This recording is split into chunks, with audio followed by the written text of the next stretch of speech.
Hi, welcome to the War Room. Yeah, you should do that this time. People were like, stop warping it. I'm like, we really didn't warp it that time. Hello, everybody, and welcome to the War Room.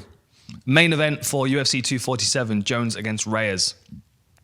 Loads to talk about. Fortunately, I did the prep for Inside the Octagon, but I decided you wanted the War Room anyway because I can chat a bit more and let my brain go off on a few different tangents. So there's obviously a lot to talk about with this one. I've done analysis of Jon Jones's fights most of the way through his career, so it's got to the stage where I'm kind of. Oh, there's pointing going on. Raptors are pointing. Are you all right? Ignore the point. I can't do it. Okay, back on topic. A lot of the time with Jon Jones breakdowns, it feels like I'm having to make a case for his opponent because how are they going to beat Jon Jones is often the question.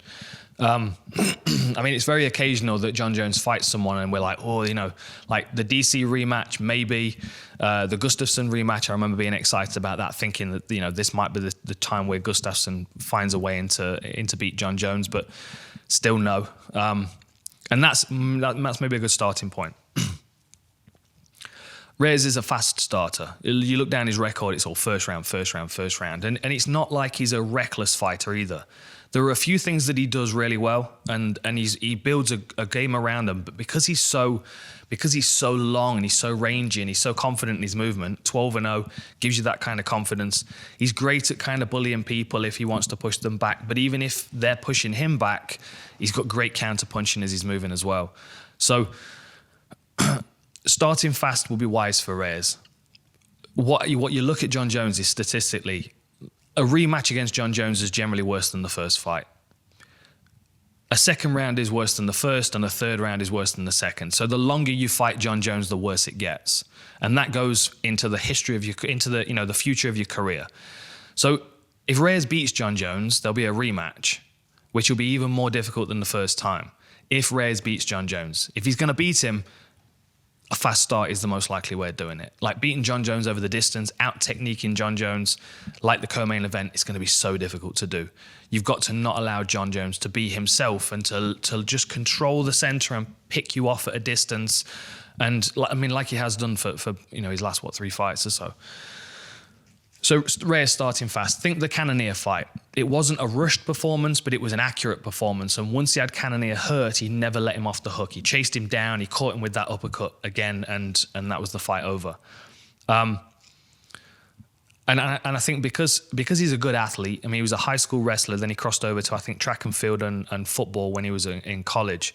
He's a good athlete. He's very coachable. Obviously undefeated as well, and he's an instinctive fighter. So like as the fight's going on, not only can he listen to his corner team, like he is very coachable, he does listen to what they say and respond almost immediately.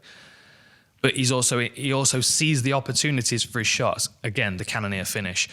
He sees the shots as the fight's moving along, and it's not like some fighters like Anthony Johnson has got a hell of a right hand, and if he lands that right hand, you as good as dead. But if he lands that right hand and he hurts you, the next thing coming is always a right hand. And he'll use his left hand to post, to hold you there, to keep hitting you with his right hand. Derek Brunson does the same thing. A lot of power punchers, when they've got that one punch that they know is money, their whole game revolves around it. So they'll keep swinging that one shot. Reyes doesn't do that. Reyes will come with a front kick and a hook and a body kick and a knee. A lot of variety to his game. Reyes starting fast is the best thing to do, but it's not the most likely thing to do. Most people, by the time they get in there and they see Jon Jones, it's Jon Jones, and then they freeze up. And it happened to Anthony Smith. Thiago Santos did a good job of overcoming it. He landed great low kicks. He was very effective in that first round until he got injured, and then obviously he lost momentum, and that's where Jones takes over. But like Jones's first round is always the slowest. So like taking that initiative is the best thing to do, but it's often the most difficult because he commands the space so well. And if you watch particularly Jones against Gustafsson, because he had so much respect for Gustafsson's game, he never let him get started.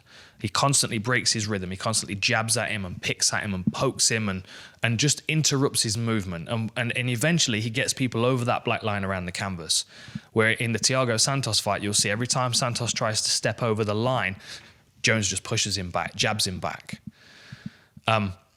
That's most likely what he's going to try and do against Reyes. And if John Jones follows suit, he's going to want to beat Reyes at what Reyes is best at, like he did against Cormier, wanting to take him down, like he did against Teixeira with the elbows.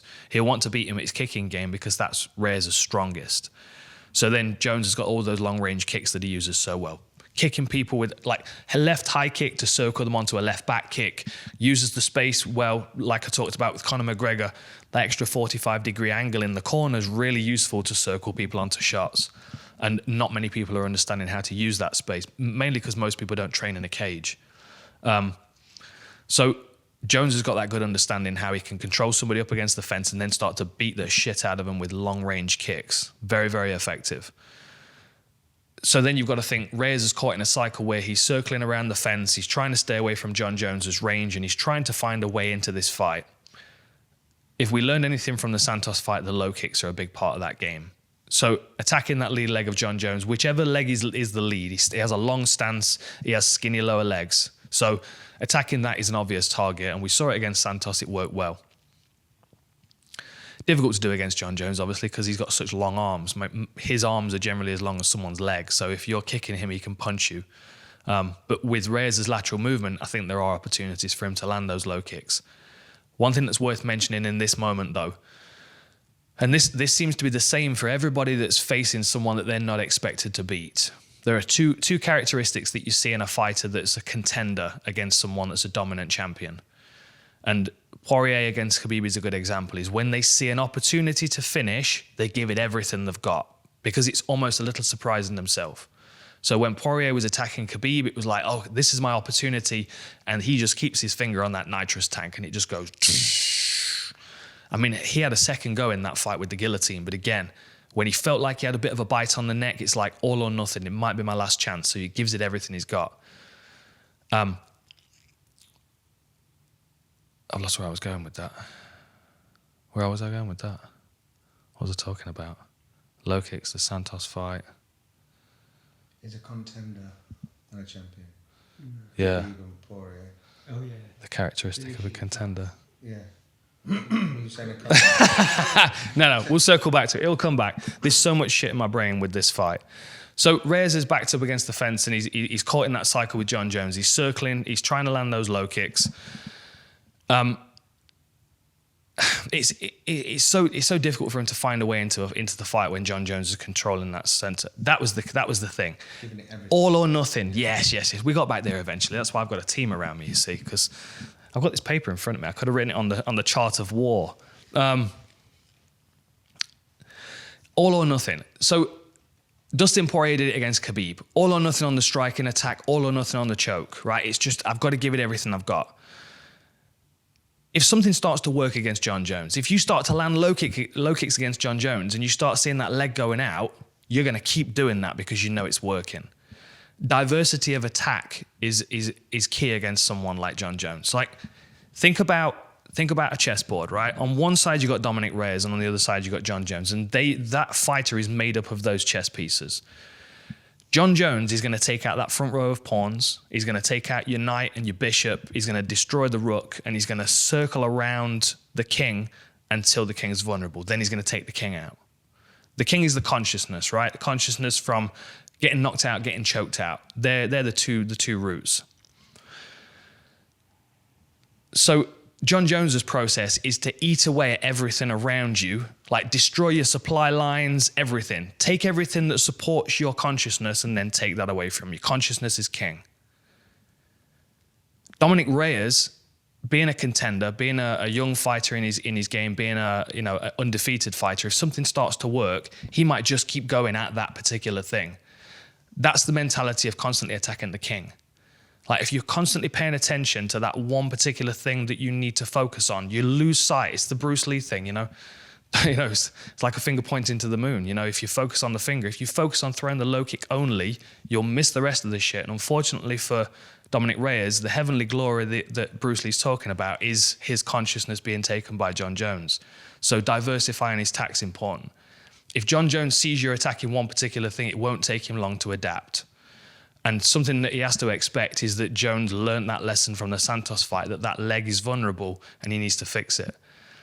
Interestingly, when Jones went back to his corner at the end of that first round, Greg Jackson sat him down and he said, if you back him up against the fence, it nullifies the low kick, or words to that, to that vibe. Basically, shut him down against the fence, like stifle him against the fence, and that will take that low kick away. I would say that would be even more effective for Dominick Reyes. He's got good lateral movement, but Jones has got excellent footwork as well. So I expect Jon Jones, if he starts to eat those low kicks, to make this a closer range fight. That's when you get Jon Jones into his clinch attacks. It's horrendous to watch. So Jon Jones working into the clinch. Think Rashad Evans at long range. He does this thing where he locks horns with his opponent. He puts his hands out, so the tendency is to mirror what he's doing, and then, I mean, again, I keep going back to military tactics, but when you look at a game like Jon Jones, you can't focus on one particular thing. You kind of have to liken it to an army because there's so many things going on. Like Jon Jones locking the horns, reaching out and forcing his opponent to reach out and do the same thing is like you charging a front line of cavalry up and forcing your opposition to charge a front line and then cutting him from the flank. Like that's what Jones is doing with those elbows. Like they're flank attacks. He's coming over the top, cracking people with elbows. Once he's closed you down against the fence, look at what he did to Glover Teixeira. That close range boxing style where he's coming up with short uppercuts but cutting with elbows at the same time. It'll make you look like mincemeat in a round.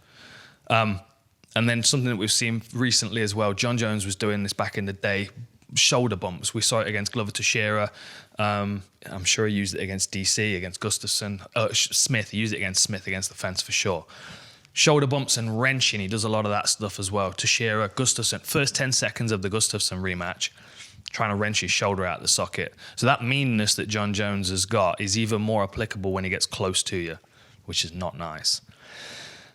Jon Jones closing the distance down. If Reyes can control that reaching out and trying to meet Jon Jones's hands, Jones has still got to transition his way through that space. So the thing that I like about Reyes' game is the way that he moves off to the side to make his left hand available to him. In the Cannonier fight, as Cannonier was coming forward, he actually bumps off to the right and hits him with the uppercut. In the Weidman and the OSP fight, he bumps off to the left and hits them across the chin with his left hand. It's a beautiful technique, really nice, and it's quite a short step that he does as well. The way that I learned the bump was it's like a Ricky Hatton footwork that I copied off one of his videos. It's like a little bump out to the side. It's a nice short technique that if an opponent's moving forward, thinking you're stuck against the fence, as they move on, you disappear to the side and you're punching across the side of the chin here. And he's done it twice consistently now. It's a comfortable shot for him to use. So that's his best form of attack if he's under pressure, counter punching against the fence, especially once that low kick's been taken away. Now we're into the takedown range. Obviously Jon Jones' takedowns, we expect him to dominate in this range. I don't see any reason why he wouldn't.